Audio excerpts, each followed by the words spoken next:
दादा नमस्कार. नमस्कार. दादा नाव सांगा ना. माझं नाव पवन भोईर. आमची गाडी पळते ओम साईराम प्रसाद मनीष रमेश म्हात्रे पडगे पनवेल यांचे नाव. दादा बघतोय आता पडके पनवेलचा रायफल एक मुंबई विंजोडला मोठं नाव, आज देखील एक चांगली प्रेक्षणीय विंजोड झाली. सांगा ना थोडक्यामध्ये कशी काय शर्यत जमली. आमची मॅच चालू आहे IPL गावात. आम्ही काना शेठचा फोन आला म्हणून बैल घेऊन आलो आणि आता आम्ही फायनल पण तिथं फायनलला पण गेलो आणि मनीष स्वतःहून मनीष का इथं आला शर्तीसाठी. तिथं मॅच चालू आहे तरी इथं आला. वा. आणि दादा आज आपली गाडी मला तर वाटतं सुदाम शेठ पवार यांची विरुद्ध होती. हो. एक चांगली गाडी होती आणि सोबत मेहर पण पळवला. कसं काय नियोजन झाला. काना शेठनी कालच रात्री फोन केलेला काना शेठला. आम्ही बोललेलो का मॅच आहे आमची का नाही जमणार. तर मनीष बोलला का बोलतो आपण घेऊ, तू पुढे जा घेऊन. मी घेऊन आलो आणि इथं आपण नाव फिरवलं एक गोंड.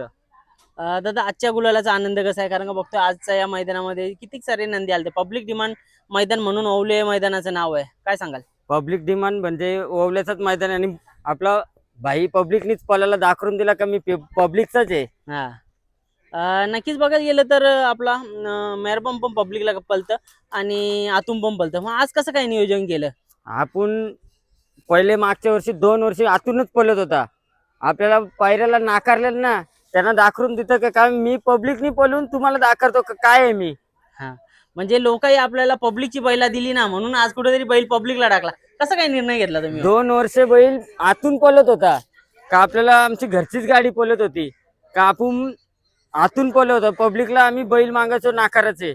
आम्ही घरची गाडी पब्लिकला ठेवला ना, आमचा दुश्मन त्याला आतून ठेवला आणि तेव्हा आम्ही गुलाल घेतला. तिथनापासून पब्लिकचा बादशाह झाला. बरोबर आहे. दादा बघतोय आता पब्लिकला चांगला पळतोय आणि त्या दिवशी आपण बघितलं उसाटण्याच्या मैदानामध्ये 3-3 बैल आपण घेऊन चाललेलो, पण तिकडे साईचं सुंदर आणि मथुर पळाला. कसं काय नियोजन केलं त्या दिवशी. प्रत्येक जण कन्फ्युज होता. त्या लोक बोलत होती दोघांच्या कोणी पण टाका, गुलाल 100% घेणार आहेत. 100% सगळ्यांना वाटलं का आपला रायफलच पळणार, पण तो काल नव्हता आपला. का मी सांगितलं नाही आपला बैल सगळ्यांना, पण येईल 2-3 दिवसात ती रायफल आणि मथुरच पळणार. बघा मित्रांनो, म्हणजे ना ही एकत्रच होत्यातले कुठेतरी कन्फ्युज करासाठी आपण त्या मैदानामध्ये तसं केलं. कन्फ्युज करण्यासाठीच केलेला का सोबत घेऊन गेलेलो. सगळ्यांना वाटलं का रायफलच आहे. बरोबर. दादा मग असं नेल्याच्या नंतर म्हणजे म्हणजे असं नाही ना तुमचं का मन नाराज झालं किंवा काय? नाही असं काहीच नव्हता. आम्ही सोबत गेलेलो तिथं त्याही बोललं साईचं सुंदर दुखणार आहेत. आपल्याला काय नाराज नाही.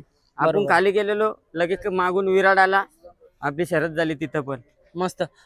दादा आज बघतोय की या मैदानामध्ये एक इतिहासच घडला, कारण का मथुरला कुठेतरी गुलाल नव्हता. आजचा आनंद कसा आहे तुमचा, कारण का आपल्या रायफलचा भाऊ म्हणजे मथुरच, काय सांगाल. पप्पी घेतली हा.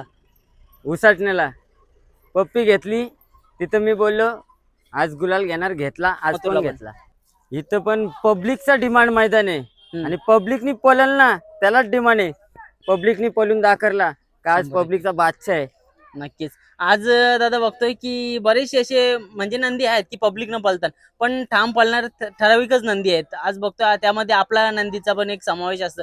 कसा आनंद आहे, कारण का पब्लिकला एवढा ठाम पळतो बैल आनंद आपला. तर लयच मोठा आहे आज. हा. कारण की का माहितीये का, शरद पण मोठी झाली, गुलाल झाला. मनीष स्वतःहून आला. फायनलला गेले टीम, अजून फायनल चालू आहे. हा. मनीष बोला आताच गेला, बोलतो का तू थांब ये बैल घेऊन. वा. आता फायनलला गेले. आता 100% अजून जल्लोष होणार गावात. म्हणजे कुठून कुठेतरी गावाची फायनलचा आपण जल्लोष बघायला हा. भेटेल ना. आपल्या बैलांनी तर एक मोठाच आजच्या मैदानामध्ये गुलाल घेतला, तो पण जल्लोष वेगळा असेल. तो पण जल्लोष वेगळा. पण आज इतका आनंद आहे तुम्हाला सांगते ना, गावामध्ये आम्ही उंट आणणार आहेत. हा. हत्ती आणणार आहेत. वा. का हत्ती का. आज गावाचा IPL चालू आहे आमचा. वा, मस्त. गावाचा IPL आहे आणि त्याच्यामध्ये गुलाल पण घेतलाय, त्याचा आनंद आहे म्हणून जल्लोष दुगणा होणार आहे का. हो, चालेल दादा. 100%. नक्कीच दादा आज बघतोय की मेहरबान पण चांगला पळतोय. ही गाडी पण एकदम स्पीड लागली गाडीला. ही गाडी परत आपल्याला पळताना बघायला भेटेल का. 100%. काना शेठचा कधी पण फोन येऊ दे. काना शेठ एक टायमाला बोलला ना बैल घेऊनच येणार आम्ही. वा. म्हणजे दादा बघा या बैलगाडी क्षेत्रामध्ये मैत्री पण तेवढीच इम्पॉर्टंट असते. काना दादा बद्दल काय बोला.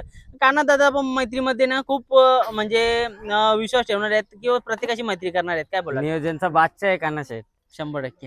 तो कुठला कुठं टाकील नंदी ना, तो कोणाला समजून पण देणार नाही. काना शेठ आहेत. नक्कीच दादा, खूप साऱ्या शुभेच्छा तुम्हाला आजच्या गुलालासाठी. धन्यवाद दादा. धन्यवाद.